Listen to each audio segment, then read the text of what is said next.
Hey friends, welcome back to my YouTube channel Amma Educate Mind Power Creations.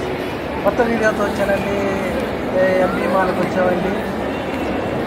MB mall చూడండి, చాలా హడావుడిగా ఉంది, చాలా బాగుంది. మేము రీసెంట్గా వెళ్ళాం, మళ్ళీ వీడియో తయారు చేసుకుంటామండి.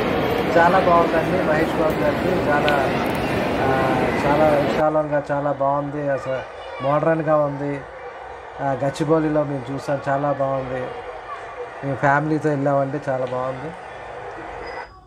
అలాగే అక్కడ మహేష్ బాబు గారి థియేటర్, హల్క్ సినిమాలు, ఆ మహేష్ బాబు గారి ఫోటో చాలా అట్రాక్షన్గా ఉందండి. అక్కడ డ్యాన్స్ ప్రోగ్రామ్స్ పెట్టారు పిల్లలకి, అందరికీ అదొక అట్రాక్టివ్గా ఉంది. అందరూ మేము డిసెంబర్లో వెళ్ళినట్లున్నాం, క్రిస్మస్కి, హ్యాపీ న్యూ ఇయర్కి వెళ్ళాం. చాలా బాగుందండి, చాలా బాగుంది. అందరూ చాలా విపరీతంగా జనం వచ్చారు. థియేటర్కి సినిమాకి వెళ్ళాం, అలా చూసి ఎంజాయ్ చేసాం. ఫ్యామిలీతో వెళ్ళొచ్చు అండి, చాలా బాగుంది. అందరికీ పిల్లలతో సరదాగా అక్కడ ఉన్న ఫోటోలు తీసుకున్నాం. అలాగే ఆ ఫోటోలు చూసాం. అదొక గుడ్ ఎక్స్పీరియన్స్ అండి, హ్యాపీ ఎక్స్పీరియన్స్.